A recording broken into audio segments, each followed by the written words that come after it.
예, 안녕하세요. 요즘 뭐 이제 그 푸틴하고 김정은이 너무 짝짝꿍이 잘 맞으니까 굉장히 걱정들이 많죠. 그래서 언론에서 아주 호들갑을 떠는데 오늘 전혀 다른 말씀을 좀 드려볼까 합니다. 예, 제가 주로 이제 세뇌 탈출에서는 가끔씩 이렇게 암시는 해드렸었는데 이걸 하나의 관점으로 쭉 끌고 나가서 말씀을 좀 여쭈고자 합니다. 자, 우리가 이제 러시아의 지배 계급이라고 한번 생각을 해보세요. 지금 북한에서 무기가 오거나 말거나 전쟁의 양상은 크게 안 바뀝니다. 오거나 말거나 합니다, 사실은. 그 북한제 무기라는 게 질이 다 그렇고, 그러면 제일 지금 전략적으로 해야 될 일은 뭐냐면 어떻게 하면 중국한테 안 먹히냐라는 게임이에요. 그래서 지금 이 러시아의 북한에 대한 접근, 또 푸틴의 북한에 대한 접근이 그 일종의 반중 투쟁 혹은 반중 정책의 그 표현이다. 저는 그렇게 생각을 하거든요. 그렇다면 또 북한은 왜 그 사정을 알면서 얘들 그 멍청하지 않아요. 예, 국제 지정학 아주 잘 읽습니다. 그 사정을 빤히 알면서 또 같이 거기에 손뼉을 마주치냐. 왜 말하자면 북한이 차이나 디리스킹을 하냐. 왜 차이나 디커플링을 하냐. 오늘 그 같은 이야기를 좀 과감한 여러 가지 스토리와 추정을 가지고 말씀을 여쭈도록 하겠습니다. 너무 좀 엉뚱하다고 들릴 수도 있는데요. 이렇게 그 세상이 급변할 때는 무슨 일이 일어날지 모릅니다. 예를 들어서요. 손병희가 1905년, 1904년 러일 전쟁이 터졌을 때는 골수 친일이었습니다. 그런데 그 손병희가 이끄는 천도교가 1919년 3.1운동의 주역 중의 주역입니다. 그 당시에는 프로테스탄트들은 그렇게 많지 않았어요.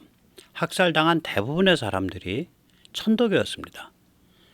그러면 불과 한 14년 사이에 그렇게 어떻게 입장이 바뀔 수 있냐. 네, 이런 급변하는 시대에는 그런 일이 벌어집니다. 또 다른 예를 들어드릴까요? 이제 조봉암이라고 있죠. 저는 북한과 컨택이 있었다고 봐요. 그걸 그렇게 졸속하게 사형을 집행할 일이냐, 그건 모르겠어요. 그러나 북한과 분명히 컨택이 있고도 남을 사람이에요. 그 사람 아주 그 좀 거시기하다고 저는 생각을 합니다. 그 조봉암이라는 사람이 남로당 인맥에서 어떤 위치였냐, 거의 박헌영급의 인물입니다. 그런 인물이 단정 수립을 주장하고 나온 우남 이승만과 손을 잡고 이쪽으로 확 돌았어요. 왜 돌았을까요? 판세를 딱 보니까 소련이 김일성한테 낙점을 찍었고 이 공산당 조직의 체질상 낙점을 못 받은 자들은 다 제거당할 수밖에 없다. 그러니까 확 공신을 거꾸로 돌려 실은 겁니다.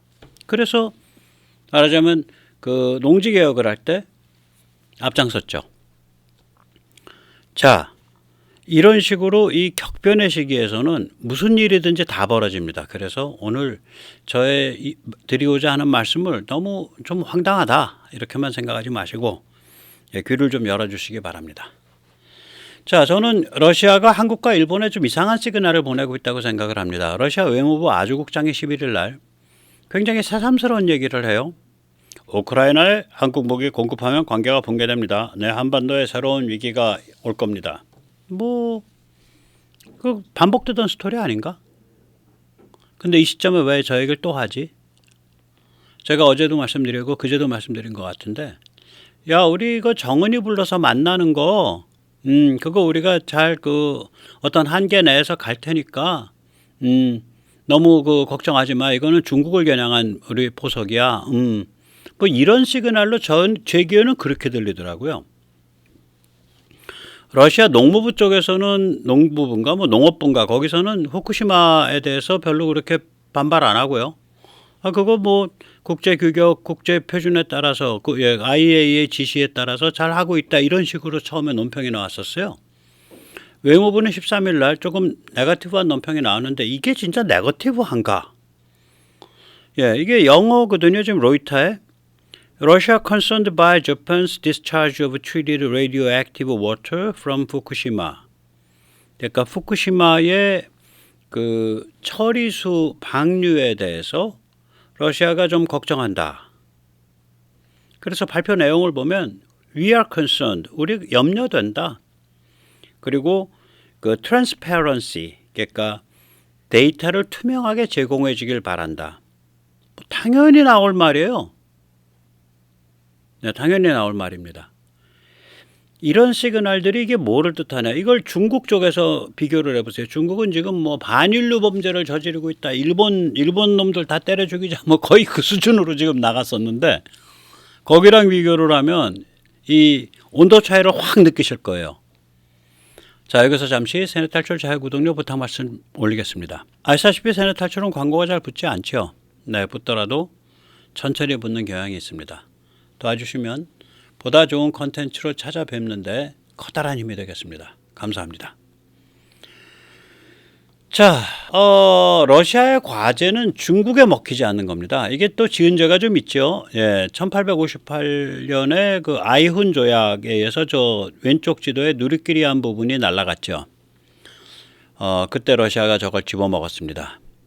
또 1860년 베이징 조약에 의해서 지금 이제 블라디보스토크, 하바롭스크 있는 그 태평양 연안을 또 다 러시아가 그때 집어먹었죠.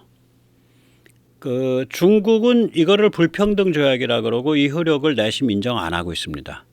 네, 내심 인정 안 하고 있어요. 그래서 중국이 탐내는 땅은 이 러시아의 극동 연방 광구, 영어로는 제가 뭐 러시아 말을 못하니까 Far Eastern Federal District라고 부릅니다. 오른쪽 지도에 회색으로 나타난 부분, 거기를 중국이 엄청 침을 질질 흘리면서 탐을 냅니다. 예를 들어서 우리가 이제 뭐 잘 실감은 못하지만 북극까지 중국이 침을 흘리거든요.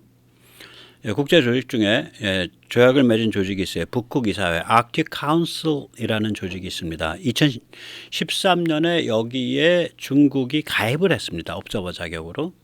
Arctic Council은 북극권과 직접 북극해와 직접 맞닿아 있는 6개 나라와 북극해에 대해서 맞닿아 있지는 않지만 북극권 안에서 생활하는 2개 나라, 그래서 8개 나라가 맺은 조약입니다. 미국, 캐나다, 러시아, 노르웨이, 덴마크, 아이슬란드 이 6개가 북극해와 직접 맞닿아 있고요. 스웨덴, 핀란드는 북극해와 맞닿아 있지는 않지만 그 나라의 위치가 북극해하고 직접적인 관계가 있기 때문에 여기에 들어가 있습니다. 지도를 잠깐 보시죠.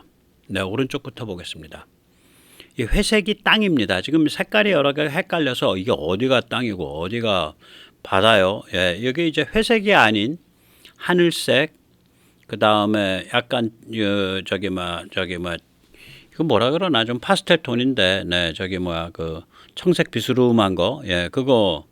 그 다음에 또 녹색, 그 다음에 노란색, 보라색, 군청색, 이건 다 바다입니다. 그런데 이거는 각 나라의 EEZ, 배타적 경제 수역입니다.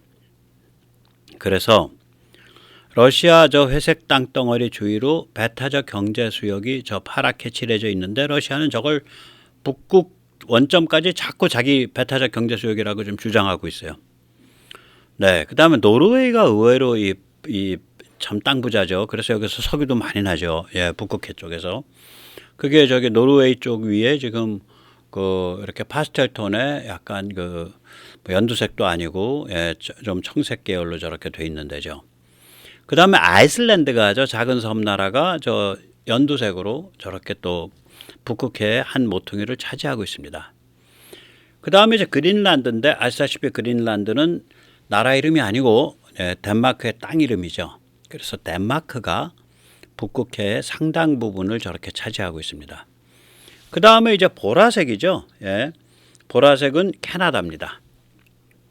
그리고 미국이 알래스카가 있기 때문에 저 청색이 미국입니다.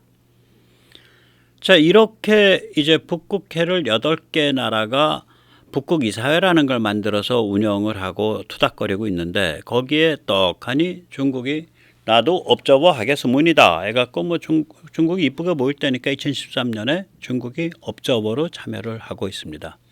북극에 대해서 욕심 많아요. 굉장히 많습니다. 그리고 이제 기후변화 때문에 저기 직항로가 열리기 때문에, 예, 특히 이제 저기가 아주 그 황금 그런 게 되는 거죠. 그래서 만약에 이제 이걸 다 집어먹게 되면은 좀 굉장히 살벌한 일이 벌어지는 거죠. 중국은 바다에 대한 게 굉장히 욕심이 크거든요. 그럼 이제 남중국해로 중국이 바다를 뻗어갈 수 있냐? 네. 그거 뻗어가 보려고 저렇게 대쉬, 그러니까 대쉬죠, 대쉬선. 그래서 단선, 짧은 단자에 이 선자에서 단선. 근데 제가 9개입니다. 하나, 둘, 셋, 넷, 다섯, 여섯, 일곱, 여덟, 아홉. 요번엔 또 10개 됐다 그러죠. 그래서 9단선, 9 dashes,라 그럽니다. 그래서 영어로 찾으실 때는 남중국해, South China Sea, 9 dash, 혹은 South China Sea dash 그러면은 저런 그림들 또 그런 글들이 많이 나옵니다. 그 저기 안에 있는 게 다 자기 거라는 거 아니에요? 스카보로 산호초. 이번에 그 8.18 그 캠프 데이비드 공동성명에 보면 제가 이제 영어 표현은 깜빡 잊었는데 그거 우리 쪽에서 번역을 할 때는 그 매립지에 군사기지를 건설하는 거를 반대한다. 그렇게 번역이 돼 있어요. 외교부 쪽에서 번역은. 근데 제가 그 어감을 말씀을 드리면 그 단어가 이런 식으로 돼요. 그러니까 형상 변경한 해저면에 바다를 군사기지를 건설하는 것. 그게 스카보로 산호초 얘기하는 거죠.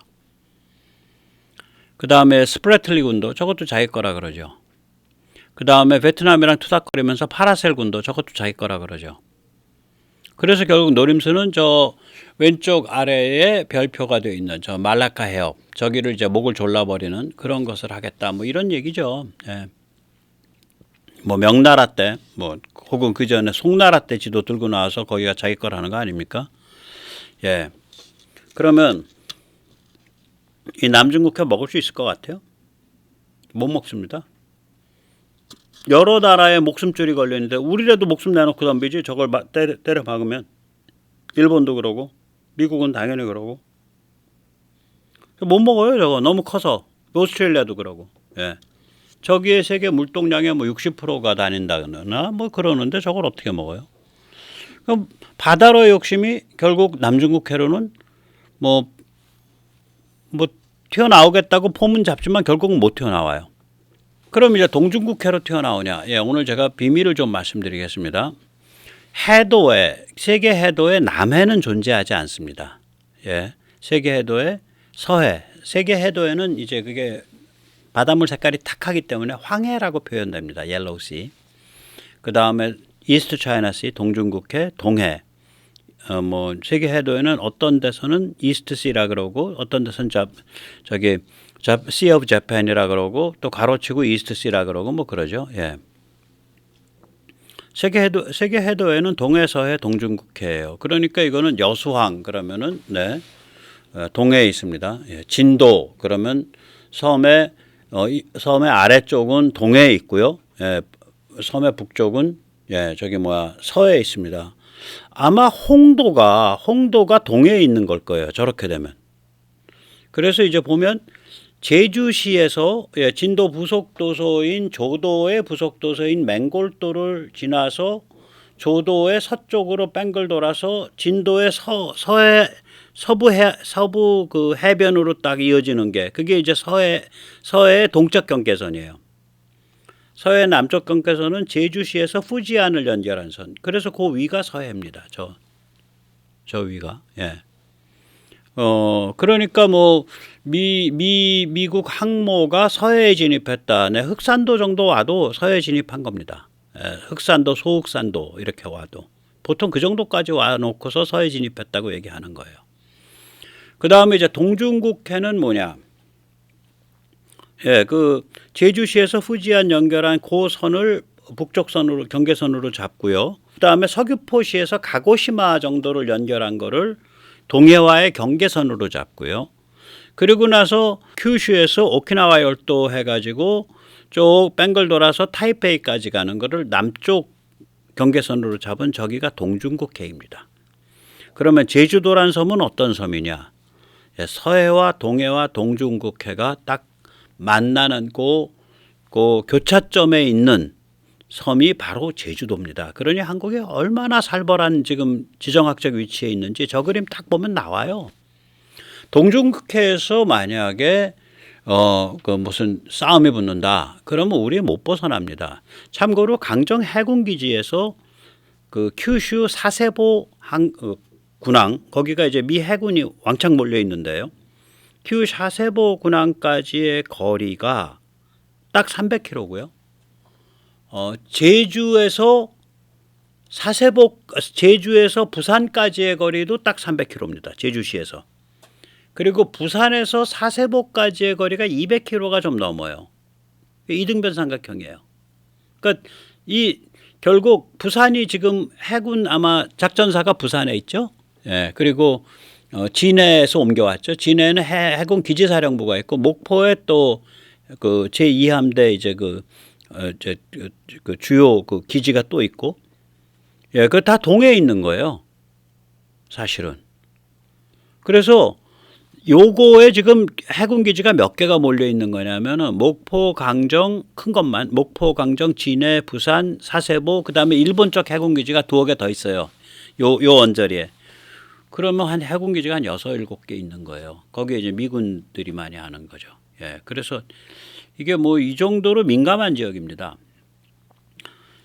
그리고 저기서 보면 자 동중국해에서 깨작거린들, 예, 거기서 튀어나올 수 있어요? 우리가 저거 튀어나오게 할 것 같아요?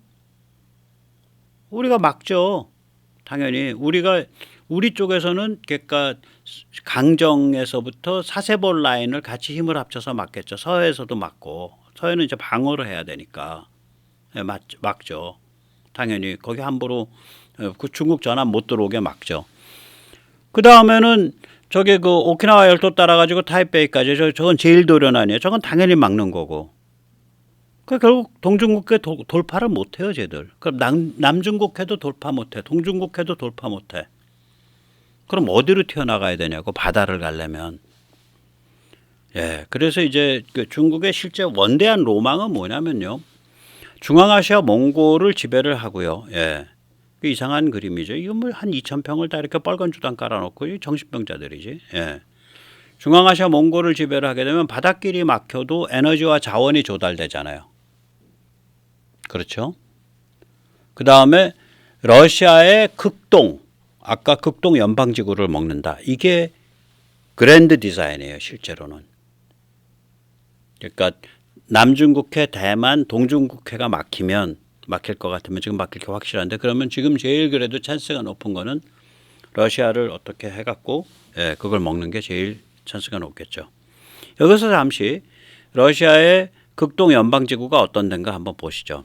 러시아의 극동 연방지구는 11개 정도의 작은 지구로 나눠져 있는데, 그건 뭐 어떤 데는 오블라스트고, 뭐 어떤 거는 무슨 뭐 크라이고, 어떤 건 또 오클룬가 뭐 그렇고, 그래서 이게 이름들이 다 다른데, 뭐 뜻들을 비슷하게 제가 뭐 준이 뭐 직할준이 마음대로 달아봤어요. 자치준이, 예, 자치지역이니, 예, 좀 그 단어가 좀 달라서 대충 그런 것 같다 해서 다른 거예요. 제가 무슨 그 러시아 전공자가 아니어서 그것의 정확한 그 의미는 잘 모르겠습니다. 예, 아시면은 댓글에 좀 부탁드리고요. 그 이제 저기서 이제 의미가 없는 거 2번은 빼버렸어요. 저기가 아마 브리아트 공화국인가, 브리아트 자치인데, 저기는 그 몽골 위에 달려 있죠. 예, 몽골 위에 달려 있어서 일단 뺐고요. 2번은 그래서 10개를 가지고 설명을 드리면, 1번 아무르죠. 아무르 강변에 있고, 아무르 수계고 지금 국경입니다.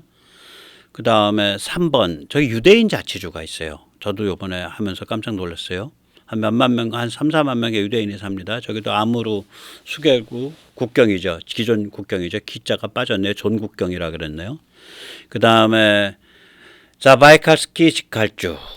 저게 이제 그 바이칼호 언저리까지 가서 아마 바이칼이라는 이름이 그렇게 들어간 거 아닌가 싶습니다. 네, 자바이칼스키 직할주. 저게 4번이고요.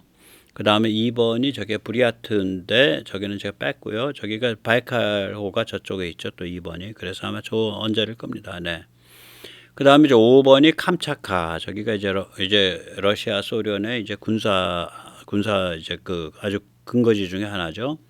캄차카 건너편이 마가단 직할주. 예, 그 전에 아주 그 제정 러시아 때 또 그 소련 때 사람들 죽어라 하고 보내면 저 마가단으로 보냈다 그러죠. 네. 그 다음에 이제 7번이 우리 블라디보스톡이 있는 예, 그 저기 뭐야 프리모스키 직할주죠. 네. 그 다음에 이제 8번 이게 사카공화국인데 이게 술록치구 뭐 이런 사람들 사는데요. 예, 8번. 예, 그 다음에 9번이 이제 사할린. 예. 그 다음에 10번이 이제 하바롭스크가 있는 하바롭스크주. 그 다음에 11번 저기 캄차카 위에 얼마나 춥고 정말 일종의 이제 그 에스키모 같은 사람들이 사는 데인데 추코tka 자치지역. 자 여기서 보면요,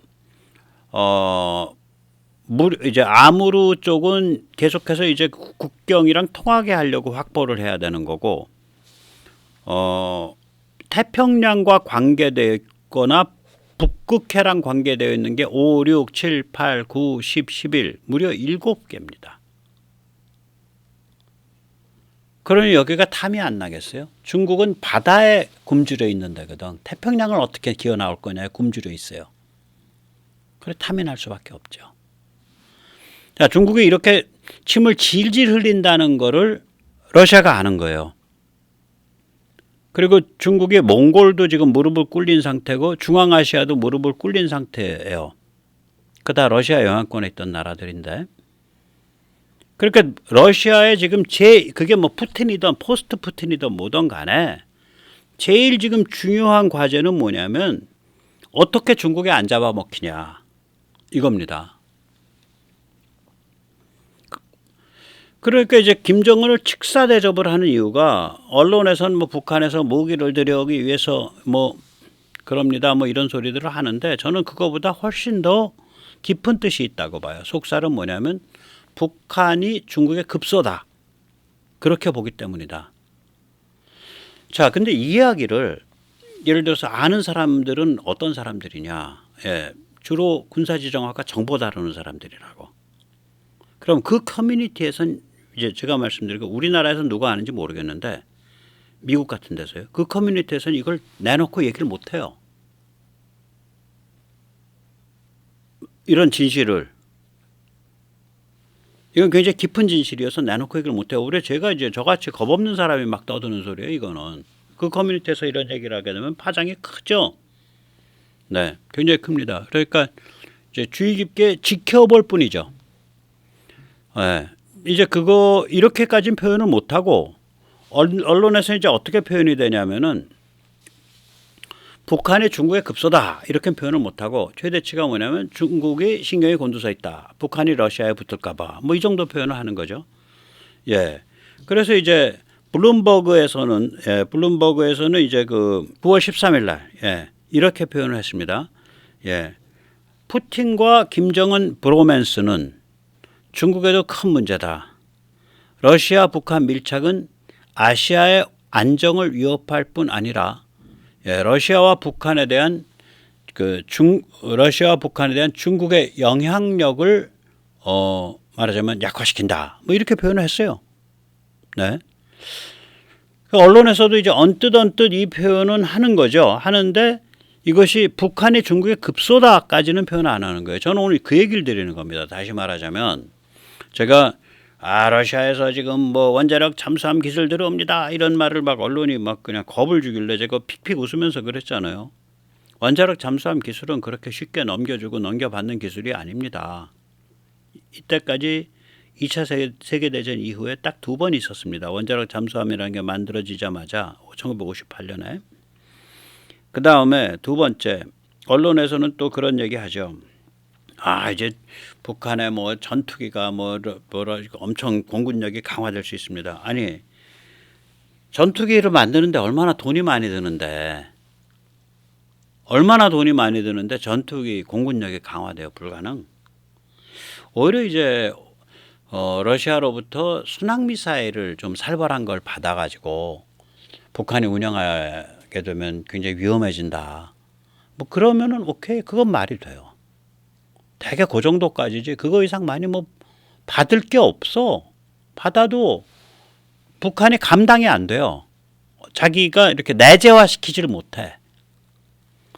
그래서 저는 여기서 그리고 또 하나 제가 반박하는 건 그 첨단 기술이 북한으로 간다는데 그 첨단 기술이 별거 없다. 뭐 모르겠어요. 뭐 세균전 기술 가면 오히려 그런 건 말이 되는지 몰라. 근데 세균전도 그것도 시설 어마어마하게 하고 잘 다뤄야지 안 그러면 북한 사람부터 먼저 죽죠. 예.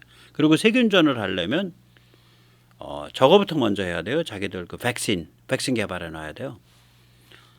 그래서 저는 그건 아닌 것 같다. 북한의 첨단 기술, 무군사 기술 가서 겁난다는 건 전문가들이 북한이 중국의 급소다. 그리고 러시아가 중국을 지금 반중 투쟁을 하려고 하는 거다. 반중 캠페인을. 그 진실을 차마 말을 못하니까 그냥 되는 대로 주워 섬기는 소리다. 그걸 막 언론에서 부풀리고 있는 거다. 저는 그렇게 생각을 해요. 그 다음에 이제 두 번째로 보면 오케이 그러면 러시아가 왜 북한이 중국의 급소냐? 그 다음에 두 번째로 그럼 북한은 왜 러시아에 붙는 거냐? 이제 이런 질문을 제가 설명을 할 수가 있어야 되잖아요. 그래서 오늘 그 같은 얘기를 좀 드리고자 하는 거죠.